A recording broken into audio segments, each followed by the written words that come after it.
Hey everyone, Matt here from Digital.Flash.Fire, Rolling Thunder! Last time on Kerbal Space Program, we got out, we went to the moon, we came back, and we got a whole buttload of science. Now, I'm upset because I finished off that video and I came back and I came in and it gave me the report and all that stuff, but when you bring it back up, you can't get back to any of that information. So, we got 121 science. We picked up a huge amount, and that's going to unlock some new stuff for us. I'm still a big proponent of basic science. We need that. Some of the other stuff in here, fuselages, no. Flight control, the inline reaction wheel is pretty good, especially if we're going to start doing drones. And I think with all this is 90, we don't have enough anyways. So, let's grab that one. One thing that I do want to go back over is a couple episodes ago, I was using the little digi-roller to pick up some information, some science around the different biomes. And now that we have... Wow, there we go. And now that we have a little bit more science stuff, where is our thermometer? We can put our thermometer on here. Boop, one of those. Got one. And our crew, we're gonna take Bobby.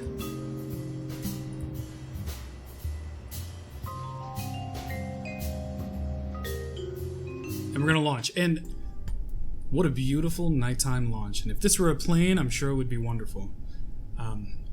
But I had some questions about sort of what even the purpose of all this was. So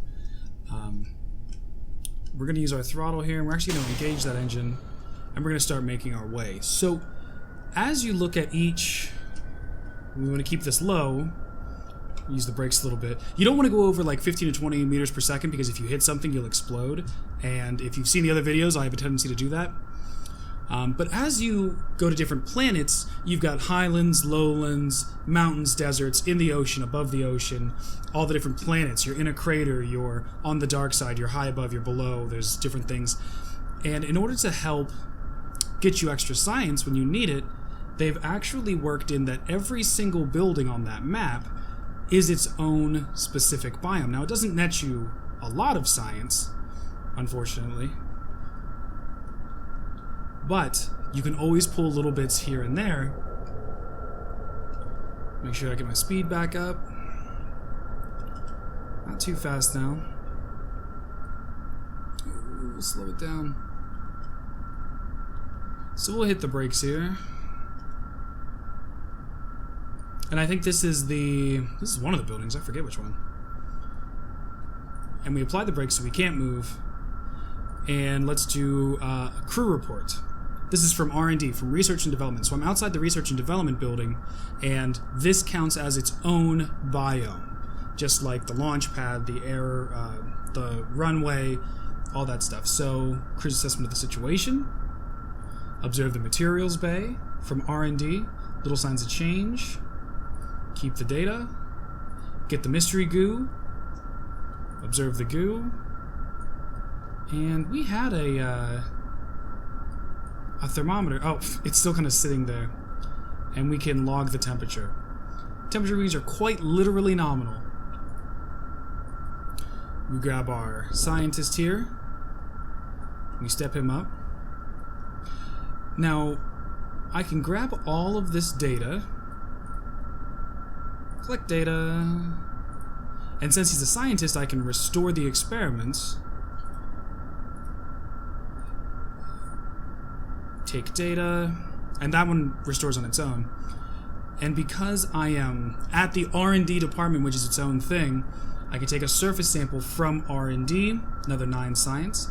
I can do an EVA report from R&D, get all that stuff, hop back into the plane, grab it, board it, and now I can go to the other places and get those exact same readings and get all of this science from that, from each one. But we're doing okay for science right now, so we're just going to do that one. We got an extra 25 science from R&D, from R&D, from R&D, from R&D. So that's what I was doing a couple episodes ago, and it turned out that I didn't need to do too much of it because we got everything that we needed. So, we got out to the moon, and And I would really like to start inching towards actually doing a landing or exploring more stuff. So let's take a look. Another aspect of Kerbal Space Program, which we're not going to do too much because it's not nearly as fun, is that you can actually build unmanned rockets and drones and then send them, wherever you like. And if you lose that, if it blows up, no big deal. It would cost you money, but we're in science mode, so that doesn't really matter so much. And you would use things like your stay putnik instead of an actual cockpit.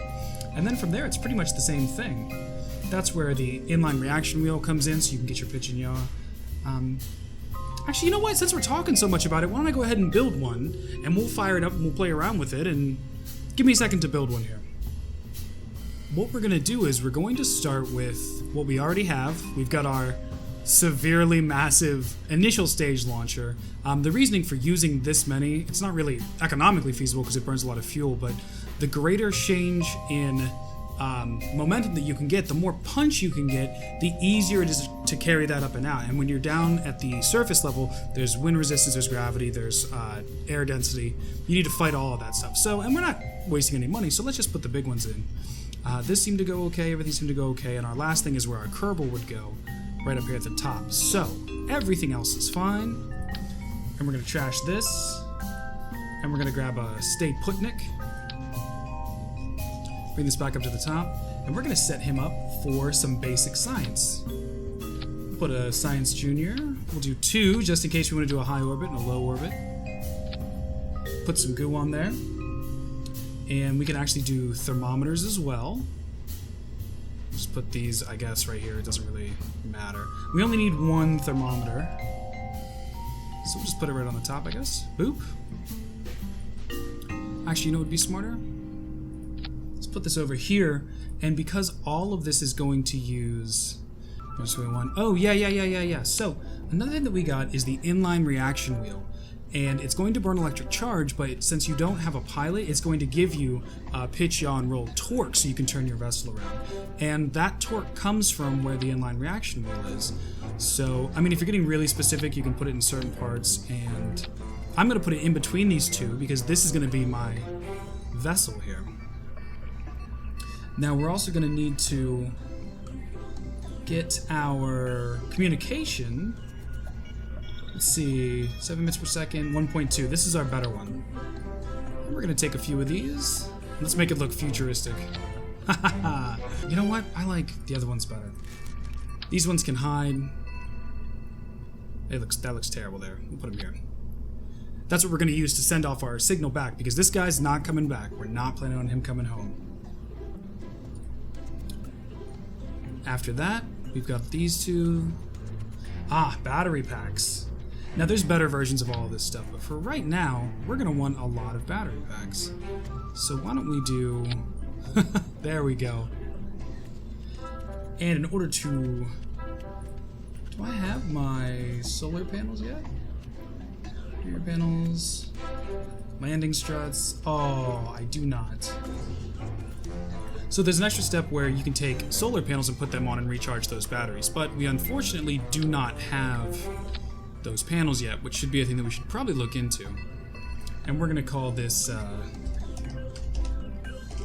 Digi-Drone Mark 1. And we're gonna save it. And we've got everything that I think that we need.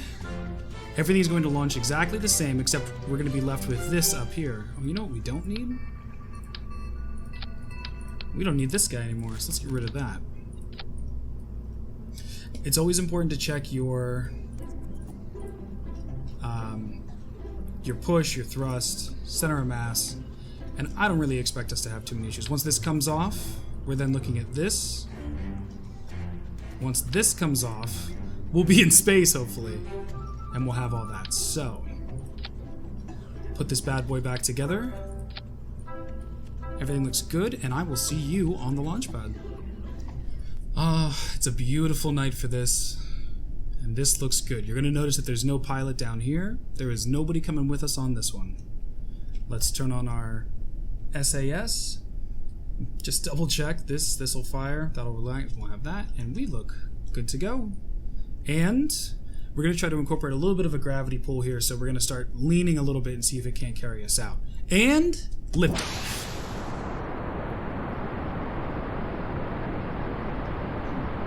Just a little bit.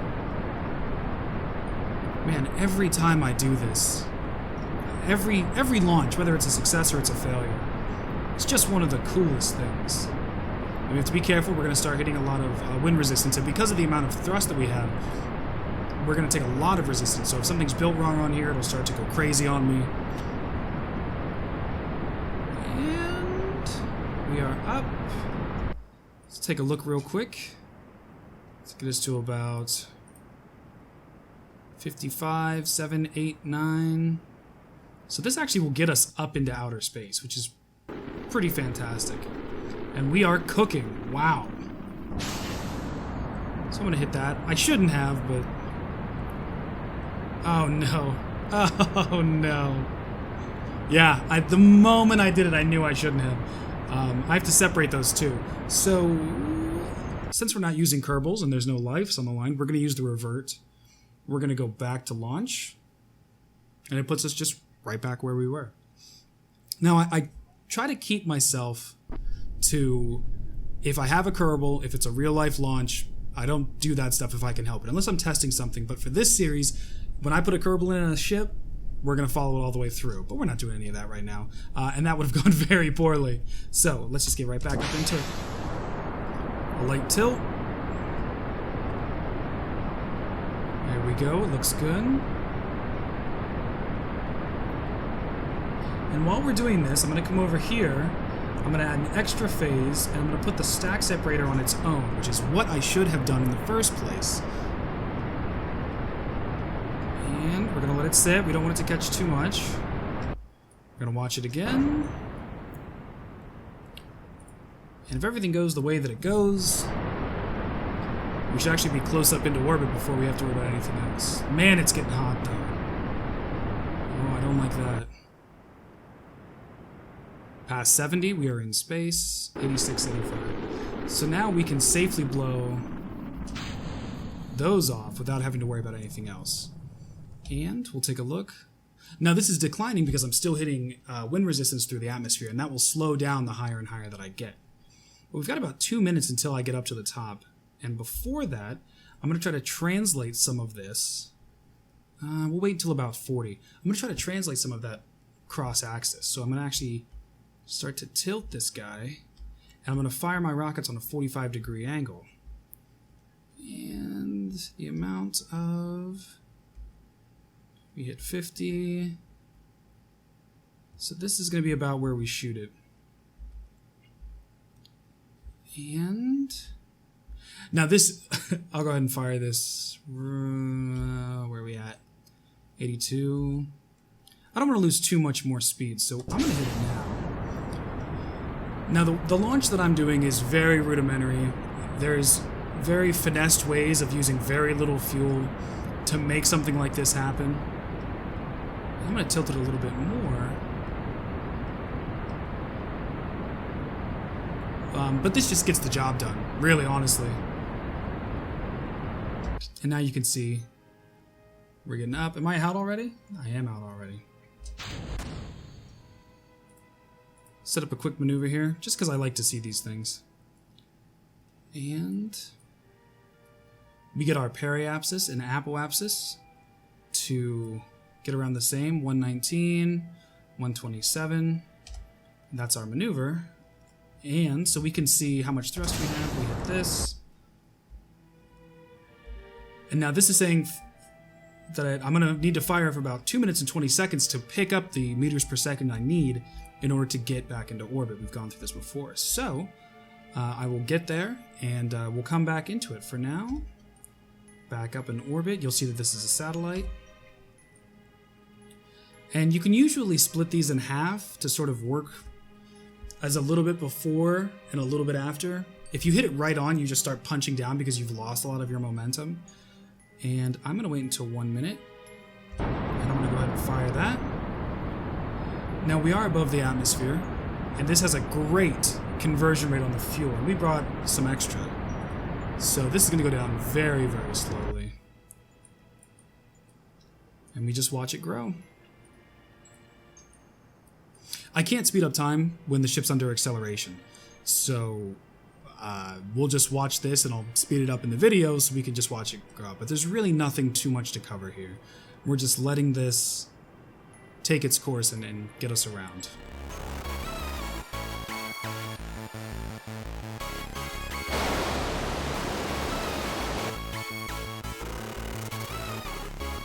So it's worth bringing up that we are just hitting our apoapsis now.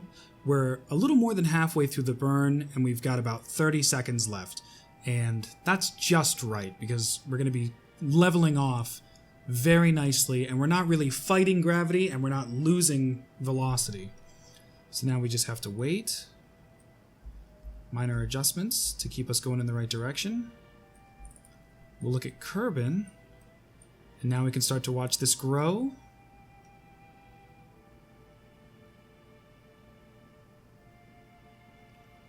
There's our periapsis. It's going to start moving and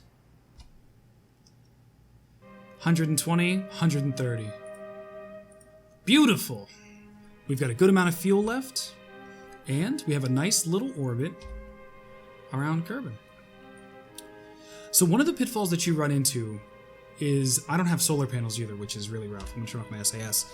Is that you have a finite amount of electricity. Now, when you start to get into really big solar panels or you put a lot of them on, every time you hit the sun, you can recharge them and everything's good.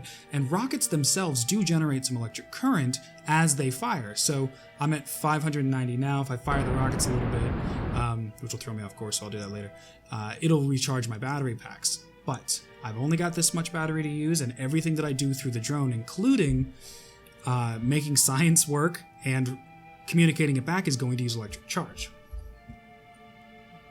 Let's set up our point to reach the moon. Set as target. Add a maneuver. See how much we have to... Same thing as before, we're going to accelerate just enough to get to where the moon is, because we don't need to make it a big deal. And we can actually come in on it there.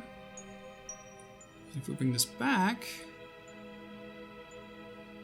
minimal usage, minimal usage. That's not good enough, that's not quite nice enough. This will slam us into the moon, so we don't want that. We can maybe work it. 113 and we'll fall into it, and that's not a bad way to do it. So let's set up... Oh, I lost it. Get to the moon here. And actually, let's look. I always love doing this because you can see as these start to shoot off, you can catch all kinds of stuff. There's actually ways to use the moon or Minmus to slingshot yourself outwards to bigger places, but that's videos down the road. That's too much. It's too little. 176 should be more than enough. But I think we actually missed the node that we were looking at. So we'll just line right up on it. 5 seconds out. And we'll burn.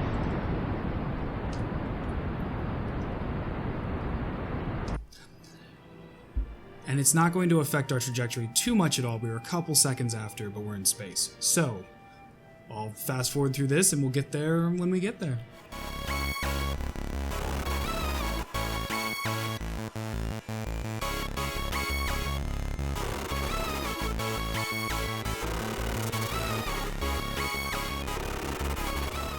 Okay, we've got 87,000 meters is going to be our closest point. We can get rid of this here. And now you can see our full thing will be that we will shoot out. We'll be around it for a little while, and then it'll throw us, and we'll get thrown out into this huge orbit around Kerbin, just like we had done before, but instead of making it punch us back into the planet, it would just throw us back out. But we're a satellite. We don't have to worry about any of that. So, let us get there. Let's warp to here. Woo! Goodbye, Kerbin. Now we have to be careful. Let's turn this off, because we're burning a lot of electric charge already, and we need charge. I mean, and it'll count down, but... yeah, without solar panels, stuff like this is very difficult. And it really goes to show. Here's the moon.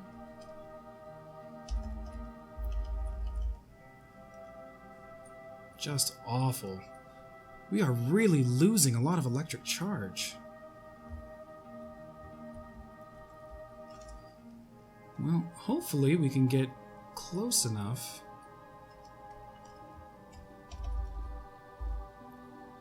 Oh, we're gonna lose it. Oh no. I don't think I have enough to even send something off, so we'll observe the mystery goo really quick. In space, high over the moon. Now, we've already gotten this with our other mission. And then we will... let's do the material bay, see what we can get out of it. Same thing. Now, the transmit gets me 0 science. Someone's already been up here. But we would say, transmit this. Transmitting will render this module inoperable. Restoring functionality requires science. What do we do? So we'll hit it, and we'll see our satellite come out. Uploading data. Not enough electric charge. So unfortunately for us, without the use of the solar panels, which I was hoping would not play a biggest role in this because we had so many battery packs, but this long of a trip, up here for 5 days, we've just run out of everything. We can't do anything. Now, the nice thing is that it's going to stay in orbit around Kerbin, so I can actually use this as a setup when I want to go out and try to catch objects or rendezvous with them. That might be next to impossible, but we might just get rid of this one. So that's it. You'll notice that I can't, I'm trying to turn it, I'm trying to do things. I cannot, because that inline wheel and the Stay Putnik drone all take electric charge. So she's dead. She's out there. I can't use any of the modules. 0, 0, 0. Chargeable battery packs, they're gone. She is dead. That's a shame, too. So, what do we do when we lose an object out in space, or when a satellite becomes inoperable? It's actually not so bad. We go to our Science Center, and here we can actually... Gene Kerman Station Facility. This is a huge place that we haven't spent a lot of time in, but we can go to our probes. Actually, I believe it's our... Where is our... Yeah. MK1, and from here we can see anything that we have going on in orbit. We can see the path, we can see what's going on with them. I have a flag to the moon and back where I ended up landing. It was right there, and I put that one down. And from here we can say, well, we don't want to look at flags because a lot of them can get picked up. Come out. And we can terminate. We can jump to it. If we're managing between different ones, we can click on fly and it'll take us to that object. But she's lost. Killing all crew in it. There's no crew. Terminate. It's gone. But a valuable lesson learned, especially for the future, because if this were the same kind of thing, but I had a Kerbal in there, and I had run out of electric power, that's it. They're dead in space. And at that point, you have to try to rendezvous and recover them by sending up a passenger vehicle, or you have to cut your losses and say goodbye. So it was good that we did this to show the dangers of it. I mean, it's a fun game. There's no danger. This isn't a scary game.